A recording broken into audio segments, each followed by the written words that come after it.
Fala, meus queridos, tudo bem com vocês? Meu nome é Glauber Laranjo e este é o Oitava Cast. Vamos continuar hoje de onde a gente parou na entrevista com o pastor Jeremias. Nessa parte 2 que está incrível, você não pode perder. Bora lá? Roda a vinheta.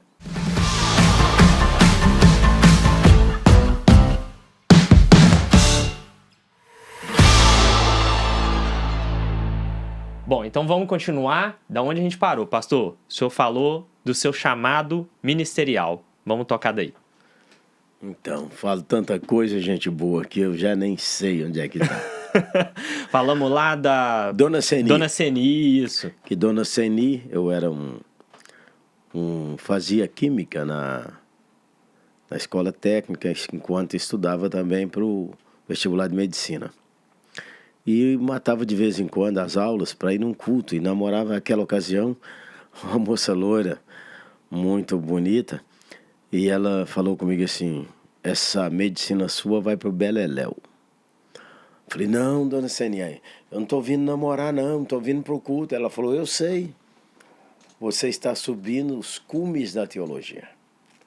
Falei, bem, isso aí é com o Senhor, se o Senhor falar, eu vou obedecer. Eu tinha aí, acho que meus 18 anos. Então, menino, um dia, aquele tempo, usava o cabelo muito grande, né? Um dia eu estou dentro do ônibus, passado alguns dias, e quando eu estou dentro do ônibus, ali passando em frente à escola de medicina, à época eu trabalhava vendendo enciclopédia, não é? E aí estou sentado lá dentro, eu e o trocador. Trocador, hoje o povo nem sabe o que é, o cobrador. Aí eu vi uma voz presbiteriana, menino, nem acredita nisso. Mas eu vi uma voz assim, olhei assim, né, para a escola de medicina, um moço moreno, andando assim, parecido comigo, aquele cabelão, encaracolado. Falei, Jeremias, seu lugar, o ano que vem quem está andando ali é você. Aí eu vi uma voz assim, seu lugar é no seminário. Aí estava só eu e aquele moço, eu virei para ele e falei assim, você falou comigo? Ele falou, não estou conversando com ninguém não. Aí tá bom. Aí eu vi de novo, seu lugar é no seminário. Falei, que é isso? Então liguei para meus pais, eu estava aqui, meus pais em Janaúba. E falei com eles, meu pai, seu Anatalão, e minha mãe, Dona Ilka. Meu pai já faleceu há 37 anos, mas minha mãe está viva, Dona Ilka, 96 anos. Eles falaram, nós vamos orar, porque se o Senhor chamar, é obedecer. E aí, me apresentei ao nosso pastor à época, falei com ele, a igreja Bairro União foi orando comigo, e na ocasião o presbitério Belo Horizonte me encaminhou para o seminário de Campinas. Pensa, varão, num cara chegando em São Paulo com medo de tudo. Tudo, fui para um seminário interno, não é? E aí, então, fervor, né? A gente vai para o seminário fervoroso. Há pastores que o fervor foi só para chegar lá e eles perderam o fervor. Então, eu gostava de evangelizar pessoalmente, gosto até hoje. Gostava de pegar na praça, prego até hoje. E naquele tempo, no seminário, tinha acabado o culto na praça, ninguém queria ir lá. Porque o seminário era assim, primeiro ano o calouro vai no seminário. O calouro vai pregar na praça. O segundo ano, mais ou menos. O terceiro anista não vai e o quarto anista nem pensar. Então, o culto tinha parado. Aí, cheguei lá e disse, não, nós vamos voltar a esse culto. Então, fui pregar na praça, em Campinas. Tem até uma história boa, que um dia eu estou lá no café da manhã, os quartanistas, assim, eu errei a mesa e sentei com os quartanistas, e os caras disseram, tinha um doido lá na praça de Campinas, vai gritar daquele jeito, o cara gritando na praça, parecendo um doido. E disse que era um calouro aqui do seminário. Eu falei, sou eu mesmo. Prazer. Segunda que vem, vamos embora? Uhum. Então, lá no seminário também, outro caso assim, interessante é porque nós tínhamos uma reunião no meu quarto, reunião de oração. Pelo menos uma vez por semana a gente reunia para orar. Aliás, todo dia a gente reunia para orar. E orava. Aí um dia eu estou no café da manhã, o cara disse, olha, nós temos que pôr para fora, tem um calor aí, pentecostal, fica gritando lá no quarto dele, lá, 9 da noite, com a turma lá orando. O que é isso? Eu falei, ó, sou eu. Tá convidado para ir lá. Vambora? E, então esses apelidos são antigos. Uhum. E aí, chegou então nesse momento, fora a mudança cultural também, né? De as etapas aí. O senhor cresceu em Janaúba, vindo para Belo Horizonte, já foi um choque, depois Campinas, numa questão de internato, essa mudança muito grande, muito difícil? Muito grande, difícil. Mas Deus, né? Essa expressão da Bíblia é linda. Mas Deus. Aí Deus acrescenta os amigos, né? E minha turma de seminário, que foi denominada Haroldo Cook, nós nos tornamos muito amigos. E ainda hoje, mas é que ele gostava de estudar, não é? Gostava de estudar, gostava de ler. E é um detalhe, assim, ainda hoje. Você lê um livro e vê o cara citando uma pessoa, você tem que ir lá na nota de rodapé ver quem é, porque o cara bebeu ali. Então a biblioteca do Seminário de Campinas, muito boa. Então eu li uma nota de rodapé, eu ia lá e perguntava à bibliotecária, tem livro dessa pessoa aqui? Então eu ia ler o livro do que o professor mandou ler tal, eu ia ler a referência do autor. E aí aprendia mais do que um ou outro, porque ia ler lá na fonte. Então o professor ia dar aula e falava, professor, mas e esse assunto? Mas como é que você sabe disso? Ué, eu sei, ué. Tô sabendo. Não, e meninada é difícil, para até hoje, né? Difícil, assim, querer levantar o tupete é brutal, Zé. Então, esse tempo, assim, dos amigos, e eu me lembro, no primeiro ano, eu fui lá no seminário e tinha o campo. Então, nós, do primeiro ano, combinávamos assim, 4 horas é hora do culto. O culto era ir jogar bola. Não deixa de ser um momento de comunhão ali, né? Então, já faleceu meu amigo do coração, Jonas Zuski. Excelente pastor. Naquela época era ótimo jogador de futebol de salão, de futebol de campo. Então ele passava no meu quarto, batia na porta e dizia, negão, vai começar o culto. Aí nós dissemos, então um dia daqueles, descendo lá, encontrei o pastor Roberto Brasileiro, que é o nosso presidente do Supremo Conselho, com um livro dessa grossura, assim. Nunca tinha visto um livro daquele tamanho, dessa grossura. Ele falou comigo, lê para mim um pedaço nesse livro. Era uma pegadinha, porque era um dicionário de hebraico. Aí eu abri, então não é daqui para lá, é o contrário, é de lá para cá, é do fim para o começo. Primeira vez que eu tinha pegado um livro daquela grossura, varão. E pastor Roberto, desde então, meu amigo do coração, desde 1975. Então, 75 a 78, estudei lá no Seminário de Campinas, e Deus me acrescentou amigos. Foi lá que um irmão do 4º ano estava estudando sobre os dons espirituais. E ele, toda semana, ele foi desenvolvendo os testes para ver quais são os dons da pessoa ali do Romanos 12. E no seminário eu fui o auxiliar do seminarista. Porque o calouro, o primeiro ano, o cara não tem... Nenhuma igreja contrata. Vai contratar um calouro? Só se ele tocar muito bem. Mas eu sabia tocar o violão meia boca. Então, aí, mas tinha um seminarista de uma congregação. E ele tinha mais um que ajudava lá. Eu falava com ele assim, ô irmão, deixa eu te ajudar, irmão.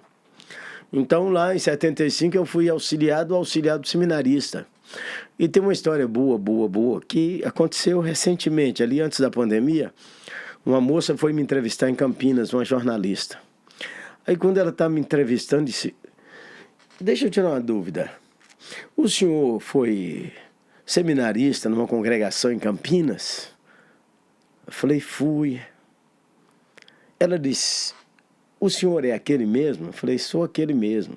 É porque é o seguinte, à tarde, como não tinha o que fazer, eu tocava um violão pequeno, então resolvi reunir as crianças para contar histórias para eles. E eu não sabia que perto daquela nossa congregação tinha um senhor. Então ela disse, olha, nós vamos ligar para o papai, porque eu falei com o papai que eu achava que aquele seminarista era o senhor. O que acontecia? Eu ia ensinar um cântico aos meninos. Aí, não estou sabendo nada disso, só décadas depois. O pai daquela moça, que era pequena, ia ter lá, falou com a mãe dela. Diz, quem é esse seminarista? Falou, um rapaz do seminário, muito animado. Ele disse, ele vai longe, porque ele toca em Fá bemol e canta em Ré maior. Até hoje eu não sei o que é isso, até hoje eu não sei o que é isso, mano. Eu sei que o violão ia para um lado e eu ia para o outro, animado. O importante era a presença então, de Deus ali. Ela me abraçou, gravei um vídeo para o pai dela, foi muito legal. Mas lembrei desse detalhe agora. Uhum. E no seminário, você sabe, seminário, faculdade é tenso. Então, no ano seguinte, o melhor aluno do ano anterior era o presidente da sala. E assim era cada ano, não é? Uhum.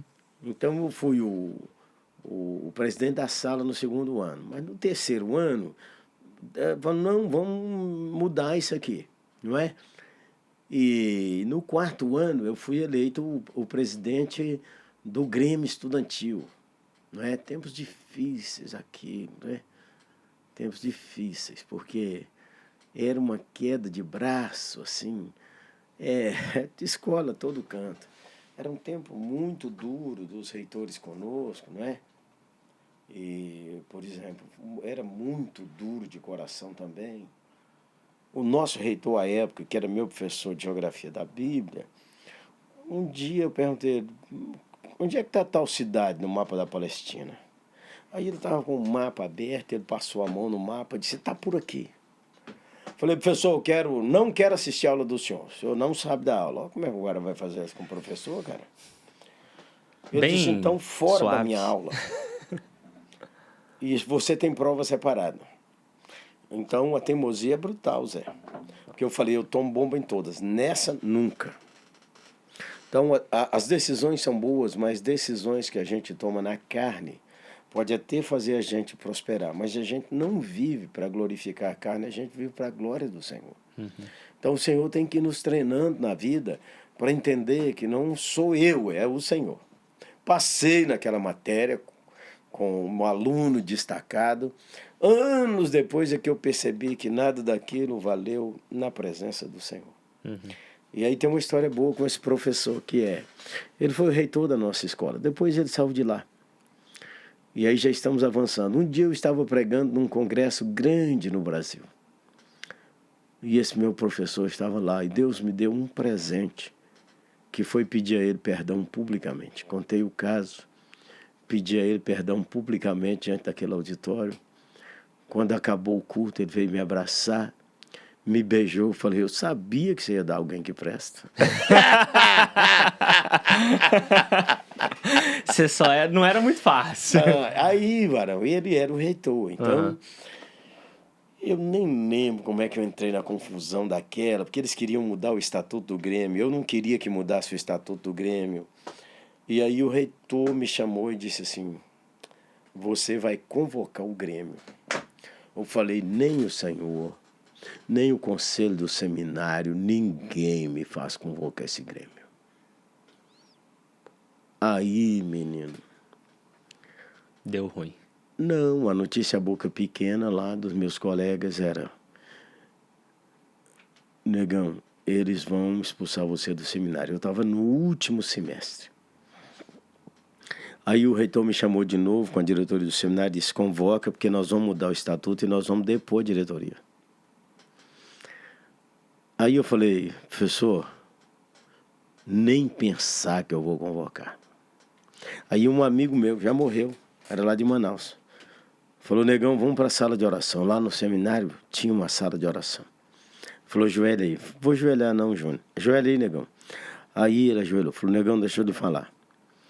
Essa bobagem aí acaba esse ano. Negócio do seminário, você discutir por causa de estatuto, isso acaba esse ano. Se você for expulso, acabou seu ministério. Então você volta lá e fala com o reitor que você vai convocar a reunião. Falei, nem pensar que eu vou convocar essa reunião. A dureza é brutal, menino. Aí quando eu falei, mas eu vou considerar, porque você é meu amigo. Aí ele orou comigo, pôs a mão na minha cabeça, falou com o Senhor que tratasse aquele duro coração. Aí, isso era perto da hora do almoço. Na hora do almoço recebi um telefonema. Eu era seminarista da Igreja Unida de São Paulo. Reverendo Denoel Weller. Reverendo Denoel Weller ligou para mim e disse: Jeremias, recebi uma informação aqui do conselho acima da diretoria do seminário que está programado expulsar você do seminário. Porque você está extremamente soberbo com a diretoria do seminário. Então, estou dando uma ordem para você, meu filho. Convoque essa reunião. Ele era meu pastor, eu tinha sido pastor da primeira presbiteriana. A essa época, não é? Eu estava como seminarista de uma das grandes igrejas de São Paulo. Falei, tá bom, reverendo, vou obedecer o senhor. Aí fui atrás do reitor e falei, senhor, ele falou, eu vou convocar a reunião. A teimosia é brutal, Zé. Se Deus não tratar o nosso coração, seu coração e meu tem muita dureza, muito orgulho. Então, eu chamei o secretário do nosso grêmio e falei, convoca aí. Por ordem do excelentíssimo presidente do Grêmio Estudantil, Jeremias Pereira da Silva, e o reitor mandou convocar em nome dele. Ai, menino. Eu convoquei, mas ainda... Eu falei assim, agora... Estava todo mundo lá, os alunos todos, estava a diretoria do seminário. Eu falei, então agora nós abrimos aqui e eu quero dar uma oportunidade... Olha a dureza de coração, menino. Eu quero dar uma oportunidade ao reitor de falar, mas o reitor ficou bravo. É aquele reitor do congresso que eu pedi perdão publicamente. Ele falou, aqui não está me dando oportunidade, aqui eu que dirijo essa escola. E nós estamos depondo essa diretoria, e nós estamos mudando tudo, e mudou. E glória a Deus por isso, porque aquele irmão que me levou para orar, Deus deu-lhe sabedoria para dizer, seu ministério tem que avançar, não isso aqui. Então, o seminário tem muita história boa, muita história de oração, de amor, de estudo, de oportunidades. Foi lá que eu comecei a viajar, fui pregar em Santa Catarina, pregar no Paraná, pregar porque os amigos abriam portas. É assim a vida. São as conexões que Deus dá, que nos abrem portas e que nos elevam. Celebre mais e aproveite. Então, um amigo me levou para pregar em Santa Catarina, num congresso de jovens, para 400 jovens, um auditório. Eu dava aula para 12, 15 crianças, 20, 30. Então, preguei lá, varão, e eu gostava de imitar o Billy Graham. Em 74, o Billy Graham veio ao Brasil. Foi o ano do meu chamado, eu fui ao Maracanã ser conselheiro, 18 anos de idade. E eu vi o Billy Graham pregar assim, com a Bíblia na mão. E nos Estados Unidos tinha aquela Bíblia flexível, mas no Brasil não tinha, só capa dura. Então eu quebrei minha Bíblia, pus um durex nela para ela ficar aberta assim. E eu pregava assim, né, com a mão esticada. E o Billy Graham dizia, debaixo você, a Bíblia diz. E eu pregava assim, a Bíblia diz. Aí fui pregar nesse congresso, varão, meu amigo lá.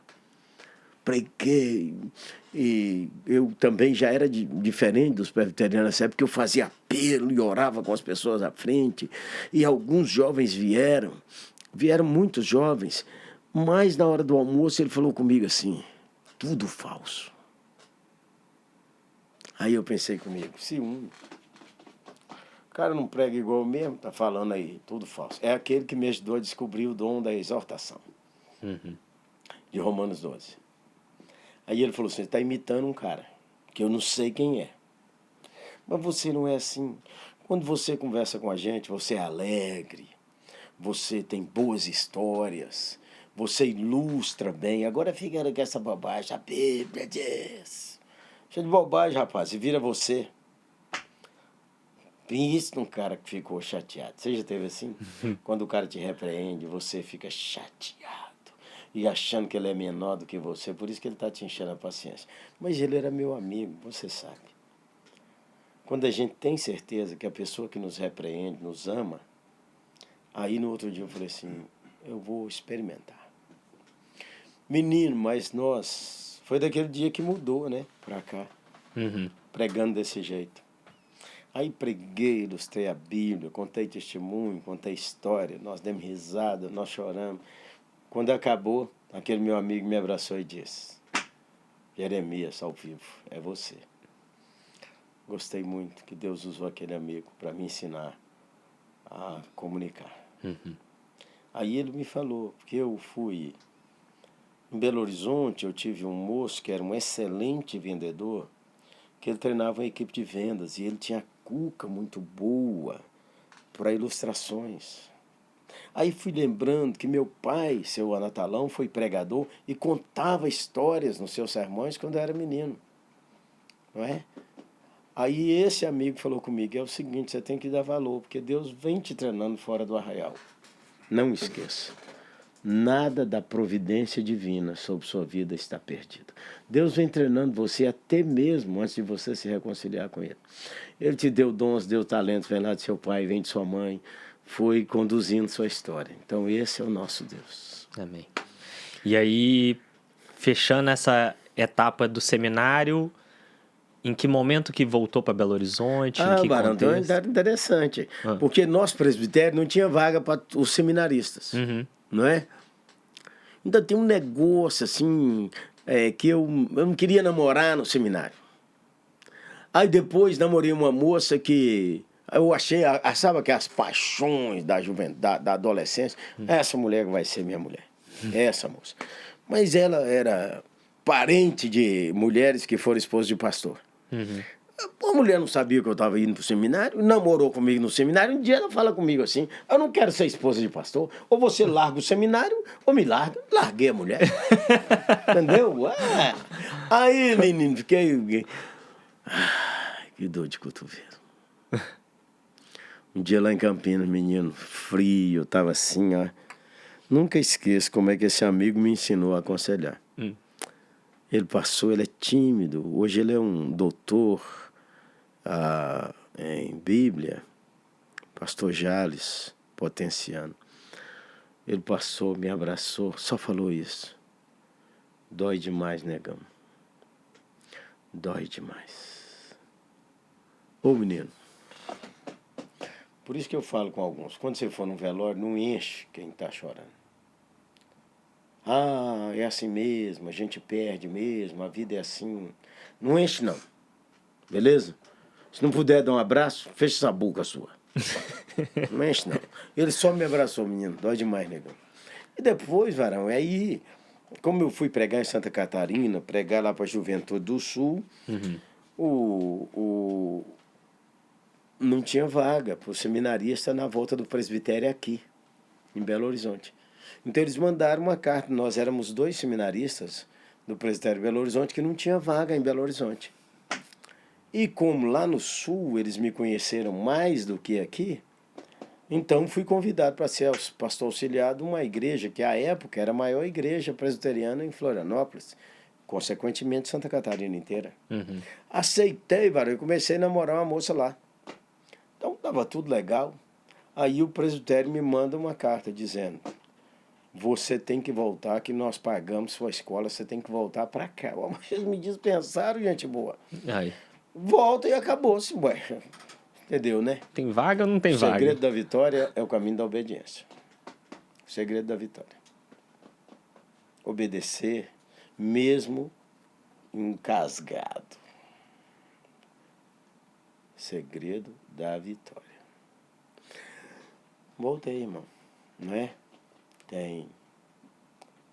Aí voltei. Tinha acabado lá aquele namoro com aquela menina que não deu certo. Isso início dos anos 80? Não, isso é 78. 79 eu cheguei aqui. Sim. Solteiro. E tinha falado comigo, eu li a biografia do Simonton, primeiro missionário presbiteriano. O Simonton veio para o Brasil jovem, fruto de um avivamento. Chegou aqui, menino, em 6 anos, ele fundou uma igreja, fundou um jornal, treinou os líderes nacionais, criou uma denominação, casou, teve uma filha e morreu. Eu falei, sabe de uma coisa? Eu acho que eu vou ter um ministério igual o Simonton, mas eu não vou nem casar nem ter filho. Então eu acho que eu Eu cheguei aqui com 23 anos, ia fazer 24, falei, eu acho que com 30 anos eu vou morrer. Então não quero mexer com namoro nem nada. E aí, aquela ocasião, fui para a quarta presbiteriana, não é? Uhum. Aí cheguei lá pregando que não adianta essas moças querer aqui. Eu não quero casar e não quero moça daqui. E tinha, você sabe, né? Qualquer cara solteiro, começando profissionalmente, fica bonito. Uhum. Então as mães levavam as meninas para arrumar minha casa, eu morava num barracão. Aí, menino, quando eu chegava lá, tinha papel com beijo, tinha bilhete. Aí domingo o pau quebrava. Eu falava, atenção, essas moças aqui, comportem-se. Eu tinha 24 anos. Aí Carlos Joel estava lá. Uhum. Meu irmão, recém-casado com a Anitta. Acabou o culto, ele falou, vamos comer uma pizza. Vamos embora. Ele falou, ó, deixa de ser bobo. Você só vai ver moça aqui nessa igreja. Então, a partir de hoje, negócio de namoro, você não fala mais o que eu ouvi hoje. O único lugar que você vai conhecer moça é aqui hoje. É aqui nessa igreja. Então, a partir de hoje, quem ora sobre esse negócio de sua vida emocional e afetiva sou eu e a Anitta. E você vai me prometer, a partir de domingo que vem, você vai ferver nas meninas.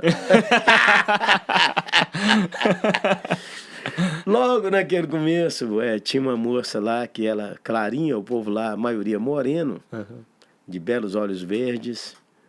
E eu falei, você é nova aqui. Ela disse, foi a primeira vez que eu vim aqui. Eu fiz 24 anos e resolvi me dar um presente. Fiz 25 anos. Eu me converti lendo o Novo Testamento dos Gideões. Já frequentei Batista, Assembleia, fui na Presbiteriana, vou na Católica. Mudamos aqui para o bairro e essa semana foi meu aniversário, era fevereiro. Eu resolvi me dar um presente. Falei, vou frequentar uma igreja e firmar lá. Saí perguntando, tinha uma igreja batista. E aí eu tinha uma amiga da igreja presbiteriana, eu perguntei, não tem presbiteriana aqui? Não, ela disse, de cara, aqui. Por isso eu estou aqui. Tempos depois, era Ana Maria. Tempos depois, ela falou comigo, quando você entrou para dar aquela aula de Bíblia, eu estava lá sentada, veio lá no meu coração assim, achei meu marido. Nunca tinha visto aquela mulher e ela nunca tinha me visto. Ela disse assim, olhei para você e falei comigo mesmo, achei meu marido. Isso é 79. Casamos em 82, né? E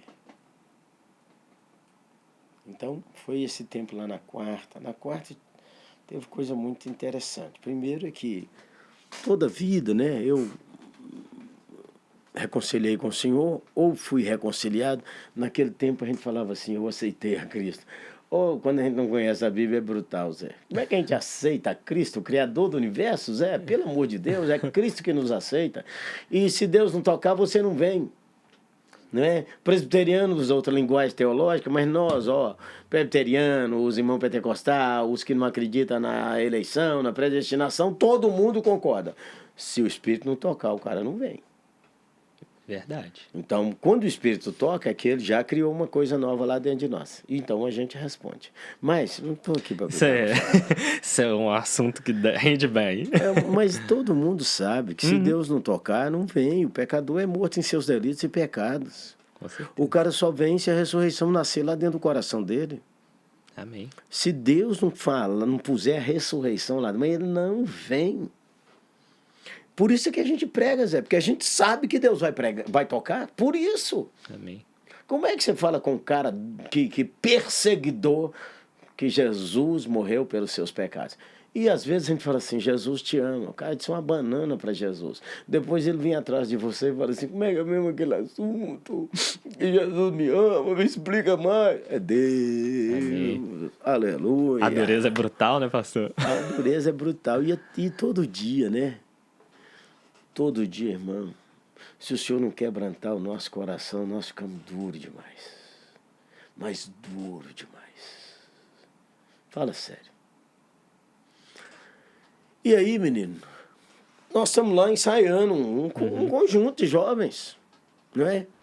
E você sabe, jovens, Animados. Aí eu lembro que a gente cantava assim: é fácil achar paz, é só ter Jesus no coração, Jesus é a paz.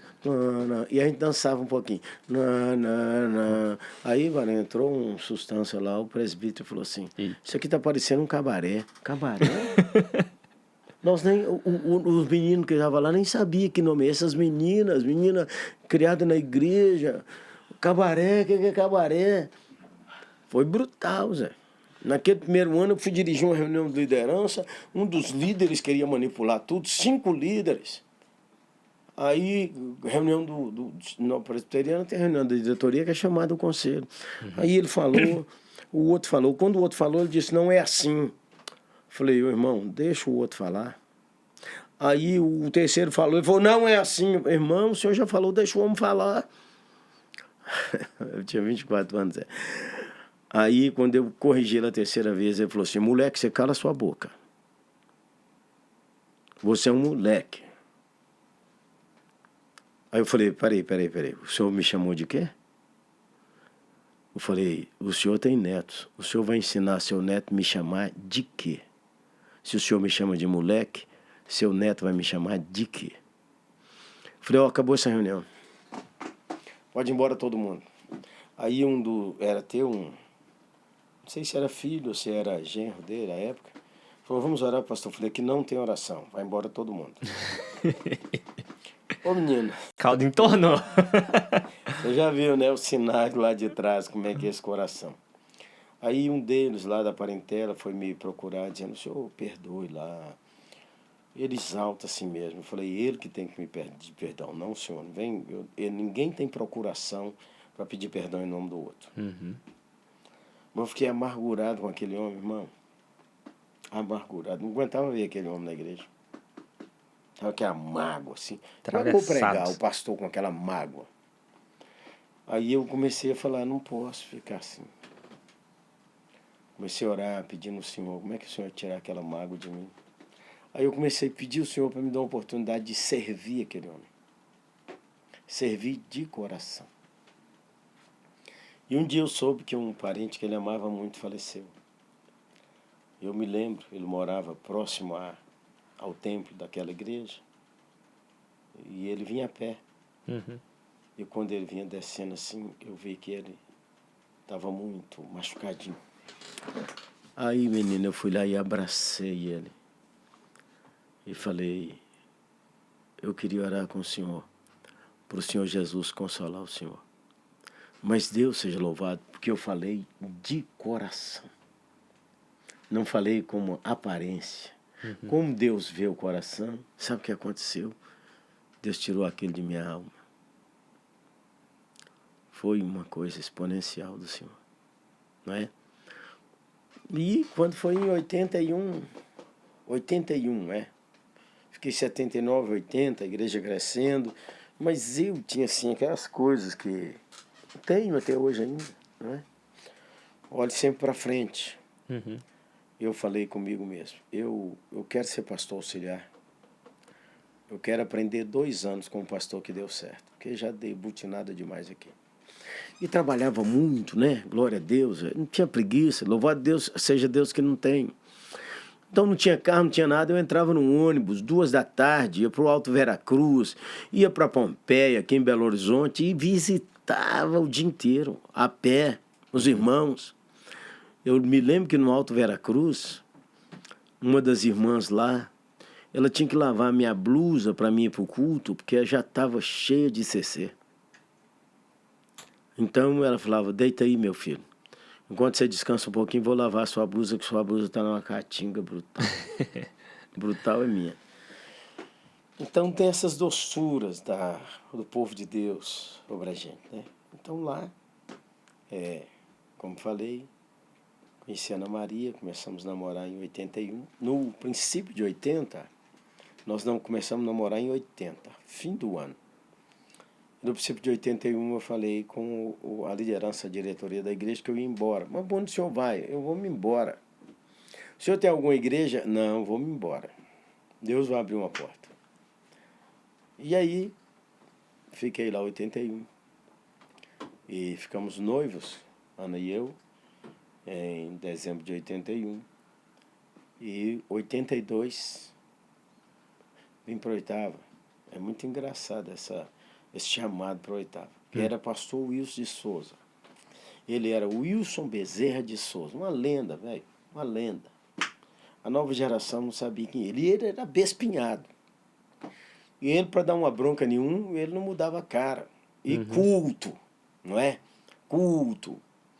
Então, ele veio para a Oitava em 78, teve um infarto. A Oitava, naquela época, tinha sido reduzida a 50 membros entre crianças e adultos. Assim me disse uma das pessoas que o recebeu, que Dona Noêmia, a esposa dele, perguntou: cadê o povo dessa igreja? Aí ele falou: tá todo mundo aí. Era em torno de 50 pessoas entre as crianças e os adultos. O pastor Wilson começou lá em 78, infartou. Em 79 eu cheguei. A Oitava vinha assim, melhorando. E aí eu tinha um trabalho com adolescentes e jovens. Na igreja presbiteriana tem um nome assim, secretário de adolescentes. É um presbitério. Presbitério é como se fosse um grupo de igrejas. Naquela época o presbitério tinha desdobrado, então tinha 2 presbitérios. E aí nós tínhamos umas 15 igrejas. E eu comecei um trabalho com os adolescentes chamado Encontrão, 3º domingo, à tarde, numa igreja. Cada igreja tinha 12, 13, 14 adolescentes. Levavam todas. No Encontrão, menino, nós tínhamos 100, 150. E como era de tarde, a música comia solta. E eu pregava para aqueles meninos. E depois nós pensamos em acampamento. E nós pensamos em Olimpíadas. E nós fizemos tanta coisa linda com esses meninos. Nós chegamos a reunir mais de 300. Então aí, nessa região, começou a aparecer, né, esse trabalho. Louvado seja nosso Senhor Jesus. Eu já tinha casado com Ana em 82. E Ana, minha companheira leal. Então aí o pastor Wilson falou assim: vai trabalhar comigo, meu filho? Eu estou doente, estou precisando de alguém que trabalha com os jovens. Eu falei: não, pastor, eu vou. Eu tinha um convite para São Paulo, para Santa Catarina. Então, eu queria ser pastor auxiliar. Tinha um convite, eu já tinha falado em 81 que ia embora. E aí o pastor Wilson ficou meu amigo em 81. Encontramos no presbitério esse trabalho, fiz trabalhos lá na Oitava Igreja. Aí fiz um trabalho de impacto lá com seu pai. O presbítero Renato Laranjo, líder de juventude. Seu pai, cabeção, Zé, até hoje, ator, fazia teatro, exponencial. E ele era o presidente das federações conjugadas, que reunia gente de Belo Horizonte e Patinga. Então nós resolvemos fazer um congresso e fizemos esse congresso na Oitava Igreja. Eu era o secretário sinodal e ele o presidente. Fizemos um furdúncio. Foi uma beleza. Então aí o pastor Wilson me viu pregando e viu lá as mulheres da igreja. Toda mulher tem muita influência na igreja, minha. E umas donas lá da Oitava falaram: ó, esse menino aí, ó. Aí, é boa. Aí ainda era solteiro, né? Noivo. Aí o pastor Wilson falou comigo: vem trabalhar na Oitava. Falei: pastor, eu vou embora para São Paulo, para a igreja tal. Ele disse: eu já fui pastor lá, aquilo lá tá com nada, meu filho. O pastor Wilson era assim: pastor, eu vou para Santa Catarina. Meu filho, é muito longe, sua família mora lá em Janaúba, que você vai caçar em Santa Catarina. Aí eu falei: pastor, uma das 3 maiores igrejas aqui da cidade me convidou para ser o pastor lá. E ele falou: vai para lá não. Eu conheço aquela liderança lá. Não vai para lá não. Tava vendendo vai peixe. Matar você. Aí eu falei: pastor, eu vou casar. Ele disse: ó, eu sei que eles vão te dar um bom salário. A Oitava não vai conseguir pagar você o que eles pagam. Mas vem para cá, meu filho. Vamos trabalhar junto. Deus vai abençoar. E quando Deus abençoa por todo lado. Amém. Aí pensamos, pastor Wilson, um homem exponencial, não é? Tinha sido pastor no Nordeste, pastor em Santos. E eu me lembro, ele foi indicado para ser professor nosso no seminário de Campinas, ele não pisou lá um dia. Ele ia ser professor de psicologia da religião. Não, vou mexer com isso, não vou mexer com isso não. Não foi, não. Uhum. Então, 82, eu tinha falado com Ana que nós íamos casar e nós não íamos ficar na mesma igreja para a gente começar um casamento assim, em outro lugar. As pressões seriam grandes, mas nós íamos começar em outro lugar. E uma coisa definiu eu ir para a oitava. O pastor Wilson me visitava sempre, eu morava num barracão sozinho, meu irmão Josué morava comigo. E aí Josué saiu para trabalhar e eu tive uma pneumonia brutal, Zé. O pastor Wilson chamou na campainha. Para atender a campainha, a gente andava quase 60 passos. Aí ele viu que eu estava com muita febre. Ana Maria trabalhava num lugar e ligou para ela. Não tinha celular nem nada, telefone com cabo. Aí ele falou com ela, chama seu pai e vem cá. Aí quando ela chegou, ela muito clarinha, né? Ele falou com ela, você quer casar com esse rapaz? Ela enrubesceu toda. Tira ele daqui agora, senão ele vai morrer. Ele está com uma pneumonia gravíssima, e estava mesmo. Falei, cara, que cuidado. Então, esse foi o marcador que me levou, aspas, né? Me levou para ser pastor na oitava. Aí cheguei lá na oitava, 82, noivo, para casar naquele ano. Quando eu cheguei lá na oitava, tinha 4 pessoas na escola bíblica, não é? E eu, naquela semana, nós saímos juntos, eu falei, pastor Wilson, eu não entendo o senhor falou que o senhor me chamou para ser pastor de jovens. Nós estávamos andando na cidade de Belo Horizonte, ele tinha uma variante azul piscina. Oh, boa. Menino, brutal, sem ar-condicionado. Aí nós estávamos andando em Belo Horizonte, um calorão, ele dirigindo. E eu falei com ele, o senhor me convidou para ser pastor de jovens, tem 4 jovens lá. Ele falou, o que você quer, meu filho, da vida? É ser pastor de jovem? É. Aí ele pôs a mão para fora e falou assim, os jovens estão tudo perdidos. Quer ser pastor de jovem? Vai buscar os jovens, vai atrás deles. Tinha que ir, né, irmão? Isso que é um conselho brutal. Brutal, menino. Mas pastor Wilson e dona Noemi é viva, o pastor Wilson faleceu em 89. Mas pense em alguém que me amou, me ensinou demais. Ensinou coisas lindas demais, pastor Wilson. Conta uma história boa, pastor, que o senhor comentou já comigo em off, do culto, das músicas no culto lá, que cantavam a música. Então, o pastor Wilson tem umas histórias assim.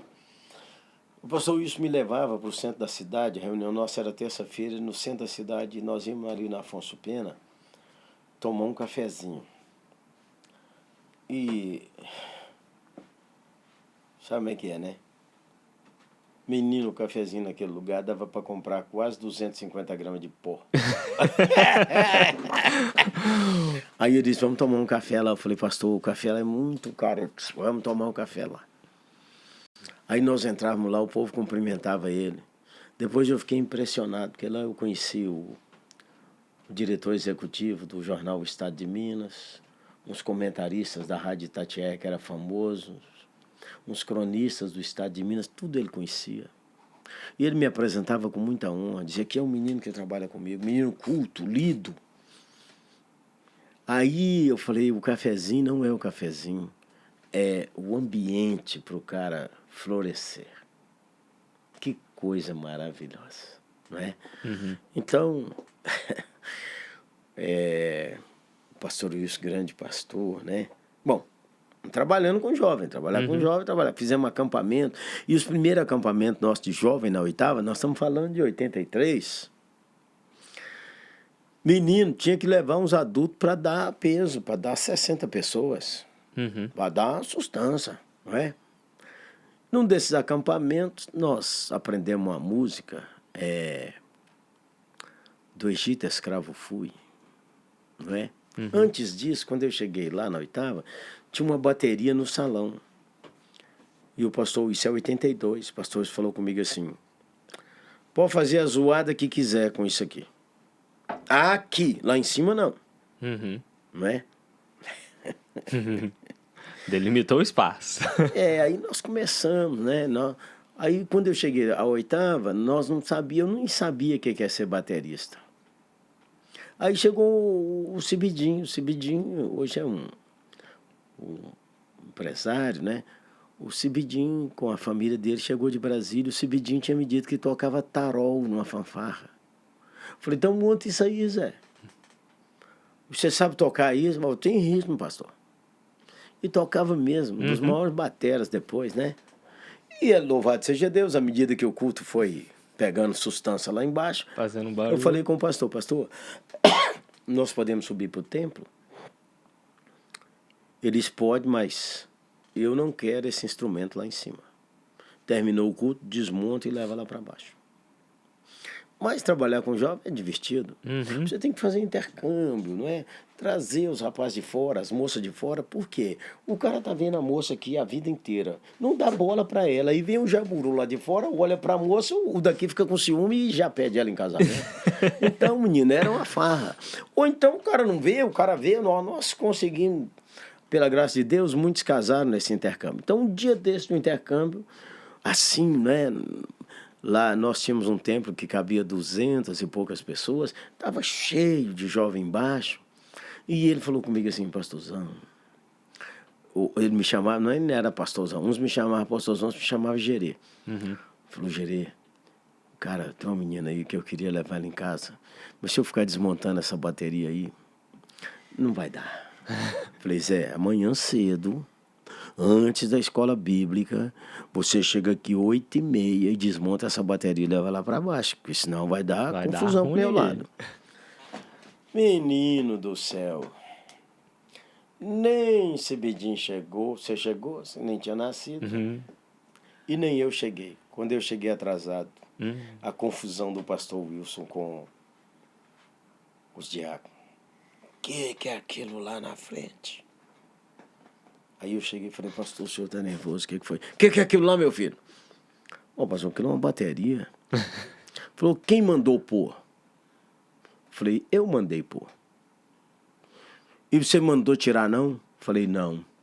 Vou falar que o menino que é culpado. A liderança maior tem que matar no peito. Falei, mandei tirar, não. Mas se o senhor quiser, nós desmontamos agora. Ele disse, não tira, não. Se os presbíteros não falarem nada, eu também não falo e você também não. Menino, ficou 4 domingos aquela bateria sem ninguém poder tocar nela dia domingo. Acho que foi a primeira igreja presbiteriana que pôs uma bateria no templo. Naquela época, a mentalidade do templo era que aquilo era sagrado. É um espaço de reverência, mas quando a gente consagra o prédio, a gente consagra tudo, até os banheiros. Tudo tem que ter reverência. Aí nós tínhamos aprendido no acampamento essa canção. Do Egito escravo fui, sim, ó Senhor. Aí tinha uma homenagem para as mães. E nós resolvemos cantar esse hino. Cantamos, fizemos gestos, ensinamos gestos, a igreja inteira. Quando acabou, o pastor falou, seu Jeremias, eu não quero essa bagunça na minha igreja. Falei, o senhor manda, reverendo. Aqui, a obediência, hein? E outra coisa, hein, pastor auxiliar? Pastor auxiliar só tem opinião nos bastidores. Quando o titular manda, ele está lá para honrar o titular, não para arrumar confusão. Beleza? Aí, menino, eu não cantei mais. Aí um dia, e depois nós ensinamos outro. Solta o cabo, Danal. Avivamento aí, ó. Não, aí nós cantamos, eu acho que nesse mesmo culto. Solta o cabo, ensinamos gestos, tomos remo. Menino, uma farra naquela igreja. Aí ele deu a mesma bronca no mesmo dia. Aí passamos sem cantar um dia em tomar aquele cafezinho caro. Ele falou, seu Jeremias, por que nós não cantamos aquele hino? Falei, o senhor falou que não pode cantar. Aí ele falou comigo, eu ri demais. Noemi, a mulher dele. E umas donas aí da igreja perguntou por que não canta mais. Falei, pastor, é só o senhor autorizar. Nunca mais paramos de cantar. E a bateria não saiu mais de lá. Não, nós trocamos outras e outras e outras. Deu uma atençãozinha, porque aí nós fomos mudando a liturgia da oitava, né? Mudando. Então nós tínhamos um dia de vigília. Não, nós tínhamos um domingo, primeiro domingo de jejum e oração. Então ficava 3 aspas velhas lá. A gente acabava a escola bíblica 10h30 da manhã. O povo ia embora, nós ficávamos lá agarrados na oração. Aí ficava tarde, até o culto era 7h30. No primeiro domingo a gente fazia o culto 6 horas. Para que quem ficou no jejum e oração ia para casa mais cedo. Mas ninguém ficava as velhas uns 4 ou 5. E eu ficava com elas. Então, num dia desse jejum e oração, eu falei, pastor, o senhor deixa eu dirigir o culto da noite? Já fui dirigente de louvor, Zé. E brutal, menino, só afinado. Aí eu falei, pastor, posso dirigir o culto da noite? Posso dirigir do meu jeito? Ele falou, pode. Aí eu fiz um programa de culto baseado no Pai Nosso. E começava dizendo, Pai Nosso que estás nos céus. Eu me lembro desse começo que a gente cantava à época, Pai de amor, gosto tanto de ti, o hino dos vencedores. E aí nós cantamos um cântico, um hino que falava de Deus como nosso Pai. Menino, o culto nosso que durava 1 hora, 1h15, durou 2h30. Que domingos inesquecível. E aí fomos mudando a liturgia da igreja. Pastor Wilson dava ok, nós. Eu lembro de pastor Wilson, varão, como aquele xerifão, sabe? Nós éramos jovens. Então o cara ia bater em nós, eles pulavam na frente assim. Tinha que bater nele primeiro. Aí nós escondíamos atrás dele e atirava. Mudamos muita coisa nesses anos todos, nossa igreja. Por causa da mudança da liturgia, nós tivemos denúncia no ambiente do presbitério, que nós tínhamos deixado de ser presbiteriano, que batia palma, cantava essas músicas, né? Então, toda a igreja usava o inário. Nós, inclusive, tínhamos na oitava a Bíblia e o inário para o crente usar. Nós compramos o retroprojetor. Ó, que tempo vai esse? E aí começamos a mudar as coisas, e aí a crítica era brutal, Zé. O povo achava que era doutrina, era estética. E aí Deus, na sua bondade, né? Na sua bondade, foi acrescentando. Então o pastor Wilson foi nosso pastor até 86. Aí ele adoeceu gravemente. Não é, ó? Cheguei lá em 82, 87. Aí nós já tínhamos 2 cultos à tarde, já tínhamos louvado seja Deus, jovens, crianças, é claro. Esse é o tempo de uma mulher chamada Helenita Borja. Que mulher extraordinária. Essa eu conheci. Esse é um tempo de Deus levantar a Maria de maneira tão extraordinária. Esse é um tempo que nós tínhamos lá uma mulher chamada Sheila Campos. Tinha o Neif, que era nosso presbítero, que hoje é o fundador da comunidade Zona Sul. Tinha um povo exponencial. Porque você sabe, ninguém faz nada sozinho. E para realizar alguma coisa, a equipe é muito maior do que uma pessoa. E quando a equipe trabalha assim, fervorosa, menino. E aí tem tempos tão bonitos que Deus deu à nossa igreja. Tempos que me emocionam. Então, pastor Wilson, meu amigão do coração, nesse tempo, não é? Vieram os filhos. Ana e eu tivemos 3 filhos. Então, nesse tempo que eu assumi a igreja... Ai, varão. Até hoje, né? De vez em quando. Então, aí de onde vem isso? Vem do jeito meu de ser a vida inteira. Já contei a dureza de coração. Esse aspecto da dureza do coração também tinha positivamente a intrepidez para não recuar, para não ter medo. e para não fugir de problemas. Isso também o Senhor, na sua bondade, usou aquilo que era bom e, por graça divina, concedeu perdão e concede perdão àquilo que é dureza de coração. Então, por bondade do Senhor, Deus vem juntando gente, equipe, povo que ora, povo que contribui, povo que serve, juventude linda. E a oitava foi avançando. Quando o pastor Wilson teve um infarto, teve que ser operado o coração, o conselho da igreja foi até um caso interessante, né? Depois, se quiser, voltamos aí a esses tempos que eu fui auxiliar.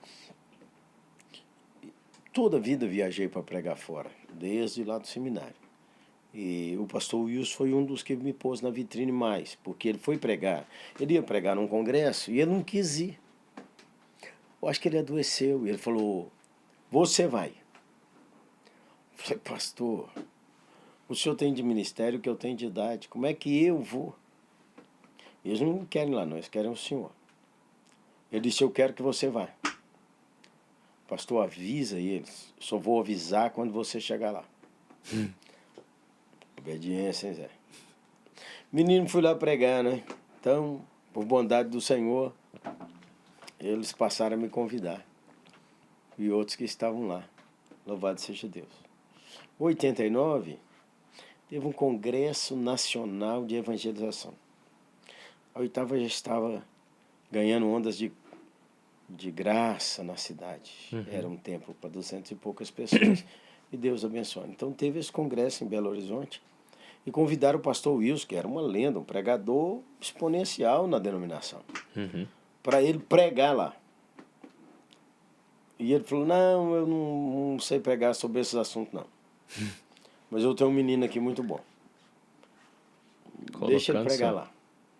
Então, porque eles convidaram o pastor Wilson, e o pastor Wilson falou: então, vamos pro Zé. Me puseram lá para dar um seminário sobre discipulado. Isso eu lembro, assim, dando risada. Porque eu não resolvi falar sobre discipulado. Eu resolvi falar sobre como é que Deus estava mudando nossa igreja. E aí eles me puseram numa sala que cabia umas 30 pessoas. Então, quando eu comecei a falar, e falei uns 15 minutos, de repente tinha 30 do lado de fora. E aí fui falando e falando que mudanças era aquela, qual era o foco da mudança, o que a palavra de Deus diz. Aí o pessoal que esteve lá falou assim: nós não conseguimos ouvir, nós queríamos que repetisse esse seminário e desse para uma sala maior. Então eles me deram uma sala com 100, tinha 50 do lado de fora. Então eles pediram de novo, aí eles me deram um lugar para 300, tinha 300 do lado de fora. Então eles arrumaram um espaço que cabia 1.000 pessoas e o congresso praticamente todo foi para lá. Aí então é Deus, né?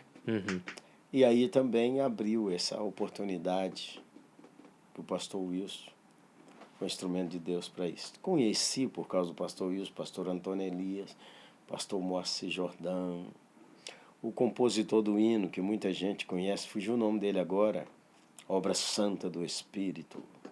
Esta causa é do Senhor, aquele homem de Deus, pregou várias vezes na oitava.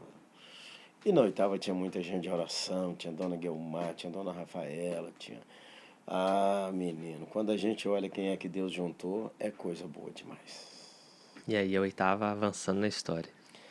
E aí Deus dando, né? Deus dando sinais, pessoas sendo curadas. Nós fomos acusados disso, mas a gente orava, demônio manifestava. Eu me lembro de um dia, num culto de quarta-feira que eu estava dirigindo, a oitava não devia ter 80 pessoas naquele culto. Quando comecei a orar, uma senhora caiu e começou a passar debaixo dos bancos, assim, como se fosse uma cobra. Então tinha umas donas de oração lá, Dona Guelmar, Dona Dalva, tinha um ministério de oração, Tabernáculo da Fé, e o pastor Wilson estava comigo e falou: chama a turma da pesada. A turma da pesada é o povo que repreendia demônio. Então, menina, aí... Batalhão de choque. Batalhão de choque. E com isso a senhora foi liberta, e traz os amigos, e traz os parentes. E o Senhor foi acrescentando. Louvado seja Deus. E aí, então, esse tempo, não é? De permanecer lá, eu queria ir embora, porque eu fui lá para ficar 3 anos na oitava, né? Aí falei com o pastor Wilson, meus 3 anos acabaram, eu vou embora. Ele disse, que ir embora, rapaz? Agora que Deus começou a abençoar, o que você quer ir embora, rapaz? Então, cheguei em 82, 83, 84, nós tínhamos mudado a liturgia já, nós estávamos ganhando muita gente para Jesus, e também quem estava desigrejado, nós trazíamos. Trouxe de volta. Então, aí era um tempo muito bonito. Ele falou, você não vai embora coisa nenhuma, você vai ficar aqui, rapaz. O que você vai fazer em outro lugar, pastor? Meu trato com o senhor acabou.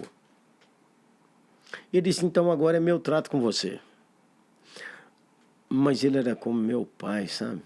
Meu pai, assim, na fé. Eu tive com o pastor Wilson o que escola nenhuma ensina. Aprender a amar a igreja. Eu nunca fui um pastor assim como o pastor Wilson. O pastor Wilson era um pastor tão sensacional. A igreja era menor em tamanho. Mas se um membro da igreja adoecia, ficar no hospital, eu iria lá todo dia fazer uma oração com ele. Todo dia. Ele andava 20 minutos de carro para fazer uma oração de 3 minutos. Era um pastor, nossa, assim, exponencial. E ele também tem uma história do pastor Wilson com alguns líderes da cidade, que ele teria dito que os pastores aqui, era tudo, naquela época chamava Mobral. Não sei se já ouviu falar isso. Já não é estranho. O Mobral é o seguinte, o cara que não aprendeu a ler nem escrever, ele entrava no Mobral. Uhum. Então o cara ia aprender a ler e escrever no Mobral. Aí numa reunião dessa turma aí graúda, de pastores, assim, aí chamaram o pastor e falaram assim, nós não recebemos o senhor aqui no presbitério. Porque o senhor diz que aqui só tem pastor do Mobral.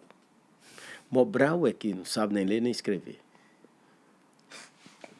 Os pastores tinham uma mania assim, ele usava só calça de tergal. Puxava a calça assim. Aí eu lembro que eu estava presente nesse lugar quando foi feita a pergunta. Ele fez assim, meu filho, quantos anos de pastorado você tem? E o irmão disse, eu tenho 9. Ele disse assim, eu tenho 32. Perto de mim, você está ou não está no Mobral? Negão brutal. Eu não tinha medo de nada, não. Então, é esse tempo aí, depois o pastor Wilson adoeceu, e eu estava lá na oitava, já era pai, e o pastor Wilson queria que eu fosse o pastor da igreja, mas eu achava que tinha que ter um pastor mais experiente. Então, eu falei com o conselho da igreja. E eu e o pastor Wilson, com quanto eu amava muito, nós tínhamos opiniões diferentes sobre coisas que eu achava estratégicas. Por exemplo, o pastor Wilson, coração missionário. Mas ele entendia que a igreja devia dar uma oferta para uma organização missionária. Eu queria sustentar um missionário da igreja e despertar missões dentro da igreja. Então isso era semelhante, mas era muito diferente. Uhum. Não é? Eu queria que a igreja se envolvesse com obra social, e isso não estava no coração do pastor Wilson. Então eu não queria machucar meu pastor. Falei, pastor, não vai dar certo aqui, né? E tinha acontecido um fato na nossa igreja, naquela ocasião, que tinha um congresso de avivamento no interior do Paraná. Caravanas iam daqui para lá. Era promovido pela Igreja Presbiteriana Renovada. Você sabe, né? Presbiteriano batiza por aspersão e batiza criança. Então eles iam lá para esse congresso, quando chegava lá, preletores extraordinários, homens cheios de fé e mulheres cheias de fé e do Espírito, mas a doutrina do batismo diferente da nossa. E eles metiam o bambu, Zé. Falava que esse batismo com água na cabeça, isso não vale nada, isso não é batismo, não. Fazia um apelo pro povo batizar lá. Ó, gente da oitava que tinha sido batizado aqui, chegava lá, menino. Mergulhava. Na piscina. Aí voltavam contando na porta da igreja, fui batizado. Bom, pastor, o senhor titular, ele que tem que resolver isso, não ele. Uhum. Aí o pastor Wilson, com aquela fleuma e aquele carinho de pastor experiente, falei, pastor, não tem isso do senhor. O cara batizar o cara aqui, o cara for batizar em outro lugar, a cuíca vai arrancar. Vai ceder aí. Aí, falou, meu filho, acalma. Não, eu falei, se eu for o titular, pastor, isso não pode acontecer aqui. Como auxiliar, é o senhor que manda. Aí eu fiquei interino. Meu primeiro sermão como pastor interino, numa escola bíblica para todo mundo, foi sobre o batismo. Então eu me lembro de ter falado assim, presta atenção todo mundo. Quem acredita no batismo por aspersão, por imersão, está em ótimas mãos. Na história da igreja, por imersão, você tem Spurgeon. Por imersão, você tem Dr. Shedd. Por imersão, você tem Ari Veloso. As lendas da igreja brasileira naqueles dias. Por imersão, na primeira igreja batista aqui, era pastor Murilo Cassete. E um dos grandes pregadores da cidade, pastor Ivênio dos Santos. E, claro, pastor Márcio Valadão. Todo mundo está em boas mãos, por imersão. Tudo gente de Deus. Por aspersão também estou em boa companhia. Eu tenho Calvino. Eu tenho Lutero, eu tenho Antônio Elias, eu tenho Wilson de Souza. Naquela época, o Caio Fábio era uma referência Brasil. Eu tenho o Caio Fábio. Então, também nós estamos em boa companhia. Agora, deixa eu lhe avisar. Se eu lhe batizar aqui por aspersão e você sair daqui e batizar por imersão, não volte aqui. Não volte aqui. Isso significa que você desrespeitou o meu ministério. Se você quer batizar por imersão, ótimo, vai lá, esse povo, tudo de Deus está aqui na cidade. Quer dizer que na hora que eu prego, na hora que eu oro, na hora que eu ministro, na hora que eu te visito, na hora que eu oro para você ficar bom, eu sou crente. Mas na hora que eu batizar, eu sou herege, para casa. Menino, fui lá para a porta cumprimentar o povo. Pastor Wilson já era pastor emérito. O conselho tinha tornado ele emérito. Louvado seja Deus, nosso conselho tão lindo. Falou com ele, nós vamos sustentar o senhor e dona Noemi. Nós vamos pagar o salário do senhor. O senhor não esquenta a cabeça com sustento. O senhor nos serviu tantos anos. Estou lá na porta, um passa e fala assim, eu sabia que essa igreja ia acabar. Estou indo-me embora.